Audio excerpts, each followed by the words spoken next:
देख रहे हैं एबीपी गंगा, खबर आपकी, जुबां आपकी।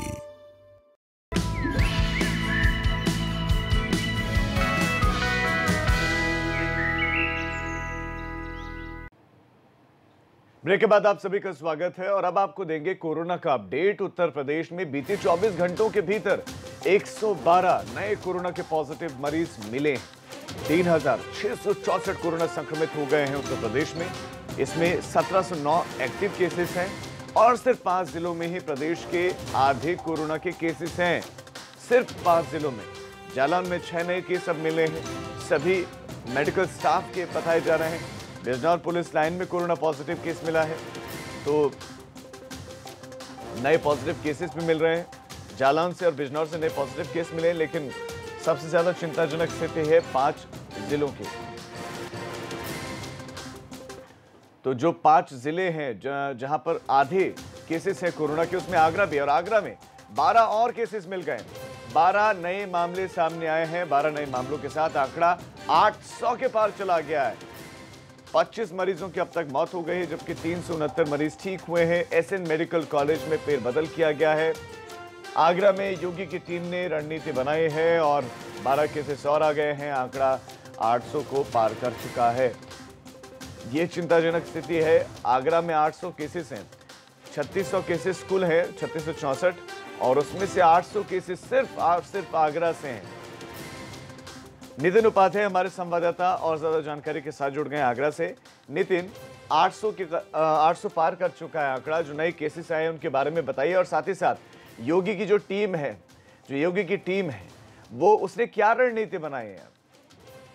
योगी की टीम लगातार परसों से बैठकों का दौर जारी है। परसों भी लगातार स्वास्थ्य विभाग के साथ, प्रशासन के साथ और इसके साथ ही पुलिस अधिकारियों के साथ उन्होंने मीटिंग ली। कई सारे महत्वपूर्ण फैसले हुए। कल का भी दिन काफी महत्वपूर्ण रहा और जनप्रतिनिधियों के साथ मीटिंग की, आईएमए के साथ मीटिंग की, और जो शहर के उद्योगपति हैं, जो समाज के रूप में, सेवक के रूप में लगातार सक्रिय हैं, उनके साथ मीटिंग की है। जनप्रतिनिधियों ने तमाम सुझाव दिया, उस पर अमल किया जा रहा है। जो कमियां बताई गई उसको उन्होंने नोट किया है और किस तरीके से व्यवस्था ठीक की जाए, इस पर बात हुई है। साथ ही एसएन मेडिकल कॉलेज में व्यापक फेरबदल किए गए हैं। कई सारे बड़े सीनियर प्रोफेसर्स को उनकी अलग अलग जिम्मेदारी दी गई है। AKR तो उनको वाइस प्रिंसिपल बनाया गया है और ये एक विभाग के एचओडी थे, सीनियर प्रोफेसर थे। ऐसे में एसएन मेडिकल कॉलेज के प्रिंसिपल हैं GK अनेजा, जिनकी आंख का ऑपरेशन हुआ, उसके बावजूद वो ड्यूटी कर रहे हैं। ऐसे में उनको एक बड़ा सपोर्टिंग हैंड मिलने जा रहा है। इसके साथ ही सब प्रबंधन प्रभारी अजय अग्रवाल को बनाया गया है। प्रशांत को कोविड चिकित्सालय का अधीक्षक बनाया गया है, डॉक्टर प्रशांत को। ये बड़े फैसले हुए। इसके साथ ही शहर के तमाम समाज सेवियों को खाने की सप्लाई के लिए और तमाम अन्य जो स्वयंसेवी संस्था है उनको जोड़ा गया है।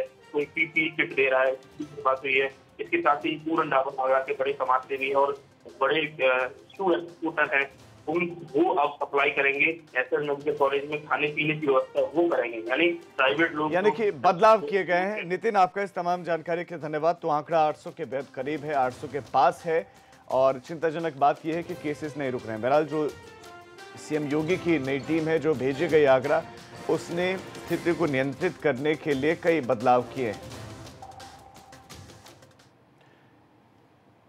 लगातार अलग अलग जिलों से केसेस मिले, लेकिन इस बीच में लखनऊ से खुशखबरी मिली है, KGMU से खुशखबरी मिली है।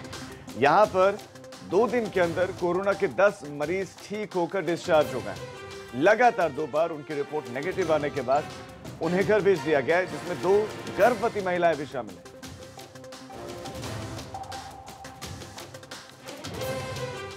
यूपी में सरकारी कर्मचारियों के लिए एक बड़ी खबर है। अफसरों और कर्मचारियों के ट्रांसफर पर रोक लगी है। यूपी में सरकारी कर्मचारियों के लिए बहुत बड़ी खबर है। ट्रांसफर पर रोक लगी है। IAS, IPS, PCS, PPS के तबादले नहीं होंगे। कोरोना के चलते अगले आदेश तक इंतजार करना होगा। अगले आदेश तक ये निर्णय लिया गया कि कोई तबादला नहीं होगा और मुख्यमंत्री के आदेश पर ही तबादला हो सकेगा। अनुभव हमारे संवाददाता इस खबर पर आपको और ज्यादा जानकारियां, अपडेट्स देंगे। अनुभव,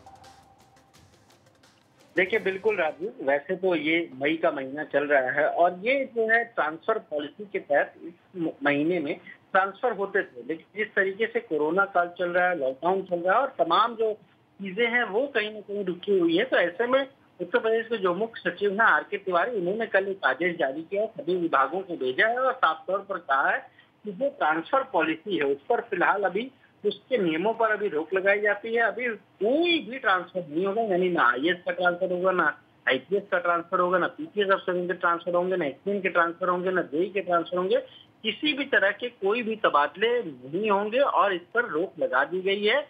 एक वजह ये हो सकती है क्योंकि बहुत सारी जो योजनाएं हैं जो सरकार लाई है खासतौर से इस मुश्किल दौर में, वो उस विभाग की जिम्मेदारी है, उसके अफसरों की जिम्मेदारी, और ऐसे में कोई जिम्मेदारी से पल्ला न झाड़ ले कि साहब मेरा तो ट्रांसफर हो गया है। इसीलिए एक वजह ये बताई जा रही है। हालांकि ये जरूर कहा है कि अगर विशेष परिस्थितियों में कहीं पर जरूरत पड़ती है तो उसके लिए मुख्यमंत्री का अनुमोदन भी लेना पड़ेगा, तभी ट्रांसफर हो पाएगा। जी, अनुभव आपका इस तमाम जानकारी के लिए धन्यवाद। तो फिलहाल निर्णय लिया गया है कि किसी बड़े अधिकारी का ट्रांसफर नहीं होगा।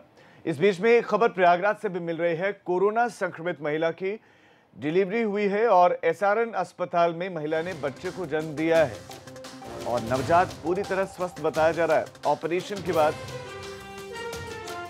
अब नवजात स्वस्थ है। प्रतापगढ़ की रहने वाली है ये कोरोना संक्रमित महिला है, लेकिन उनका बच्चा स्वस्थ बताया जा रहा है। ऑपरेशन करने वाले डॉक्टर क्वारंटीन अब हो गए हैं। प्रयागराज से बड़ी खबर, SRN अस्पताल में महिला ने एक बच्चे को जन्म दिया है जो पूरी तरह स्वस्थ है। ये कोरोना संक्रमित महिला है जिन्होंने बच्चे को जन्म दिया है। बच्चा पूरी तरह स्वस्थ बताया जा रहा है, लेकिन जिस डॉक्टर ने ऑपरेशन किया वो डॉक्टर क्वारंटीन कर लिया गया।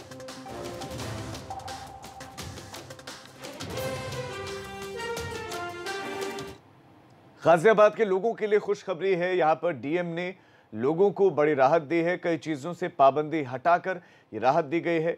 हमारे संवाददाता विपिन तोमर की रिपोर्ट देखें। मंगलवार का दिन गाजियाबाद के व्यापारियों के लिए खुशी लेके आया।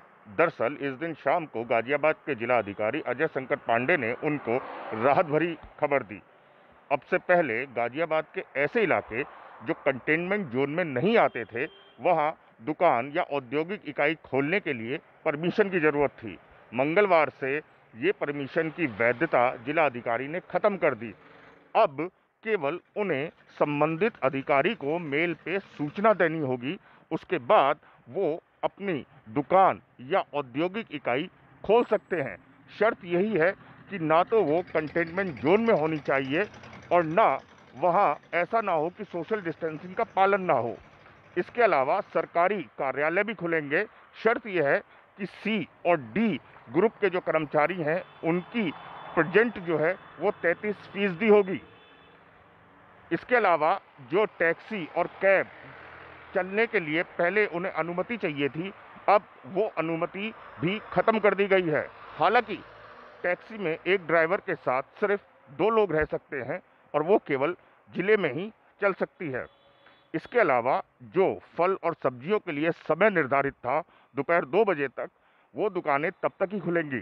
ग्रोसरी, किराना की दुकानें भी शाम 4 बजे तक ही खुलेंगी। हालांकि इस दौरान पूरे जिले में सैलून, स्पा, बार, रेस्टोरेंट सब पहले की तरह बंद रहेंगे।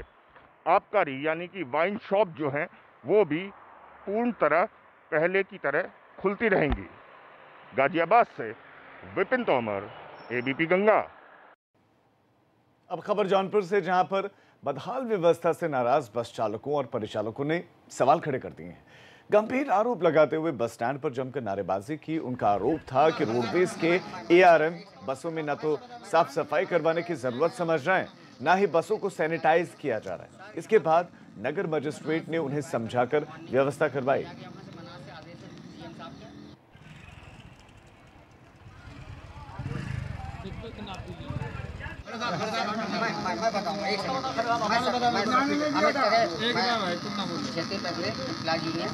सर यहाँ पे बनारस से हम लोग आए कल मॉर्निंग में, भेजा गया वहाँ से बनारस से आदेश है CM साहब के।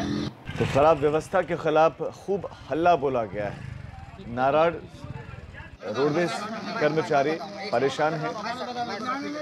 खाना वो गुणवत्ताहीन मिलता है, उनका ये कहना है। सैनिटाइजेशन की कोई व्यवस्था नहीं है, साफ सफाई की कोई व्यवस्था नहीं है।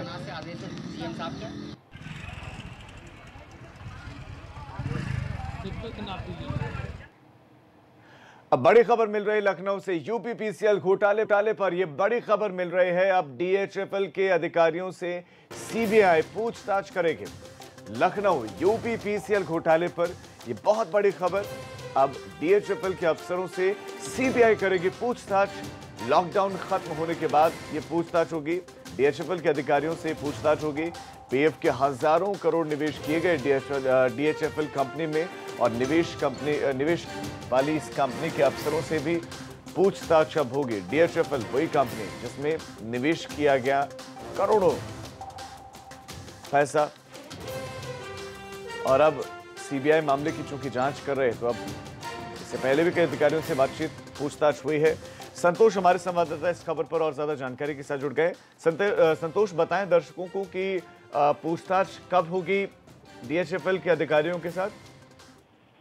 देखिए, यूपीपीसीएल ने 2 दिन पहले ही यूपीपीसीएल के पूर्व चेयरमैन से पूछताछ की थी, आलोक कुमार से। उसके पूर्व एमडी अपर्णा यू से सीबीआई ने पूछताछ की थी। उसी कड़ी में अब आगे बढ़ते हुए डीएचएफएल यानी जीवन हाउसिंग फाइनेंस लिमिटेड के आला अधिकारियों से पूछताछ करने के लिए सीबीआई की टीम मुंबई जाएगी। लॉकडाउन खुलने के बाद ये सीबीआई इस पूछताछ को आगे बढ़ाएगी।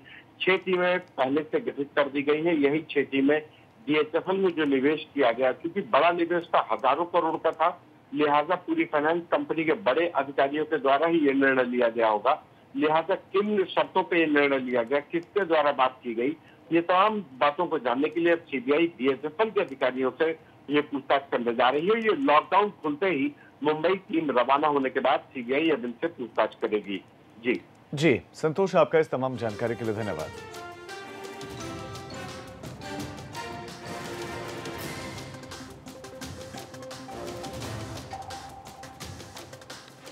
खबर अब गोरखपुर से, जहां पर यूपी एसटीएफ को बड़ी कामयाबी मिली है। गोरखपुर में यह बड़ी कामयाबी मिली है यूपी एसटीएफ को। पश्चिम बंगाल में लूट करने वाले गिरफ्तार किए गए हैं।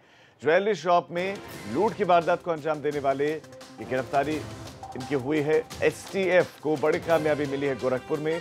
पश्चिम बंगाल में लूट की वारदात को अंजाम देने वाले आरोपी गिरफ्तार किए गए। ज्वेलरी शॉप में लूट की वारदात को अंजाम दिया था। ये 4 गिरफ्तारियां हुई हैं। 20 मार्च को कोलकाता में ये लूट की वारदात हुई थी, उसके बाद ये फरार हो गए थे और उत्तर प्रदेश के गोरखपुर से पकड़े गए हैं। खैराबाद से इनको पकड़ा गया है। ये बड़ी कामयाबी मिली है यूपी एसटीएफ को। तो घटना को अंजाम दिया पश्चिम बंगाल में, लेकिन गिरफ्तारी हुई उत्तर प्रदेश में। तो पुलिस संपर्क में रही होगी दोनों ही राज्यों की, और संवाद स्थापित किया गया, और उसके बाद ये कामयाबी मिली है कि लूट की वारदात को अंजाम देने वाले 4 आरोपी एसटीएफ के हत्थे चढ़ गए। इनको गिरफ्तार कर लिया गया। संभवतः अब इनको वापस पश्चिम बंगाल भेजा जाए। इन्होंने ज्वेलरी शॉप पर चोरी की वारदात को अंजाम दिया था। खैराबाद से इनको पकड़ा गया।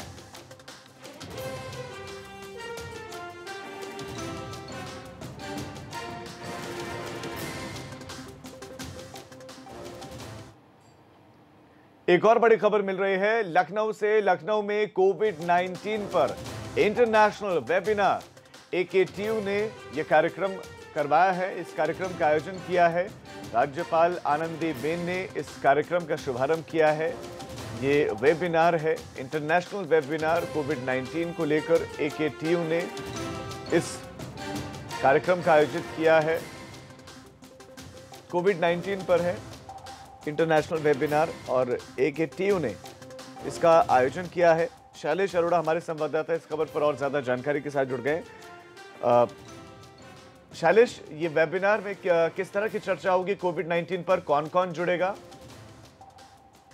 देखिए, एकेटीयू की तरफ से ताकि हम बता दें कि वेबिनार जो है इसका आयोजन कल किया गया था, और ये इंटरनेशनल 1 दिवसीय वेबिनार था जो एकेटीयू की तरफ से किया गया था। इसकी अध्यक्षता जो है वो एकेटीयू के कुलपति प्रोफेसर विनय पाठक ने की थी, और उद्घाटन राज्यपाल आनंदीबेन पटेल ने किया था। इस वेबिनार की अगर बात करें तो जो कोविड का दौर चल रहा है उसमें उच्च शिक्षा, टेक्निकल एजुकेशन, इनके सामने भी कई तरह की चुनौतियां हैं।